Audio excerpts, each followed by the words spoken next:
was the 9th of September 1513 during the War of the League of Cambrai between the Kingdom of England and the Kingdom of Scotland. And this is a story of how pikes clashed with billhooks, and as to how arrows came to share the skies with cannonballs. King James IV took the opportunity, whilst King Henry VIII was in Scotland, to come south with an army of Scottish border reivers and Highlanders to invade England.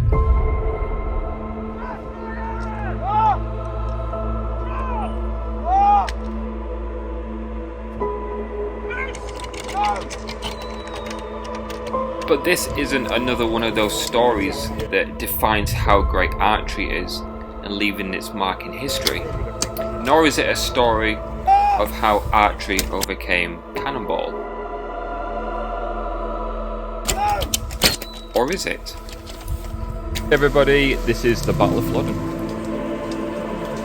After besieging many English boarding castles, King James encamped his invading army on the commanding hilltop positioned at Flodden.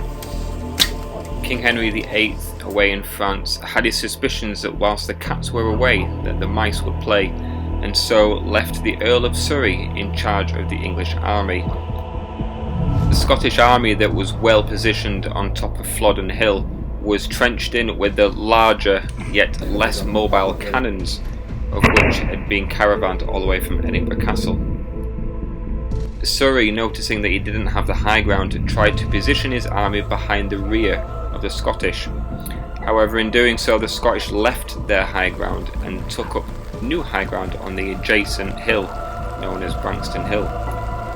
The Scottish certainly outgunned the English with larger, more destructive cannons, but these cannons were heavy and slow to reload, and even slower to move. And given that they'd just moved high ground to an alternative high ground, this was something that they had to take into account. The Scots began the battle with an artillery duel. This was at the time the biggest artillery duel in history. And in regards to numbers, this was the largest conflict between Scotland and England to ever happen. 35 to 40,000 Scots to 26,000 English. The weather was raining and the ground was sodden and wet through, and the English unloaded all their arrows into the front of the Scottish schiltrons that were heavily armoured with their pikes. But little to no avail, this did nothing, and so the English army was pushed backwards. Known to the Scots, as they proceeded to march after the English, they were walking into marshy grounds and became bogged down fairly quick, which this gave advantage to the English in melee combat, as fighting with a 20-foot pike at close quarters is not the easiest things to handle. This allowed our English with the bill hooks and the knives and the swords to have the upper hand during this side of the conflict. The larger cannons that the Scots were equipped with were underperforming in expectation. The tides were turning, with the Scots being bogged down in heavy armour after having dropped their pikes in the mud, and with the slower rate of fire from the larger cannons, the English cannons that were smaller and more mobile and quicker at reloading were picking off the Scots. Now, some historians believe that the Scottish cannons underperformed, A, because they had to be moved and repositioned, and maybe the ground that they were positioned on was just unsturdy, and also B, that the ground was sodden and soaked, so rather than the cannonballs bouncing and knocking into these troops like skittles, they were simply just going splat into the ground. With the Scottish army losing numbers and morale quicker than ever, it wouldn't take much for the tides to turn even worse and more in favour of the English.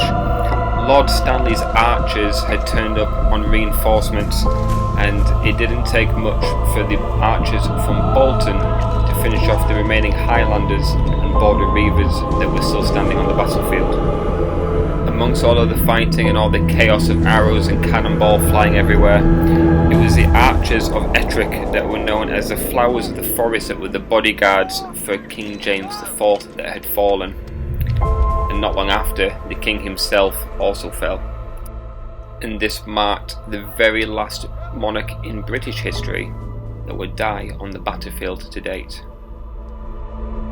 We rove on these fields in Bolton not only to uphold the spirit of the bow and the spirit of the people that died on both sides of the conflict, but most importantly to uphold the spirit of all of our friends who are no longer with us.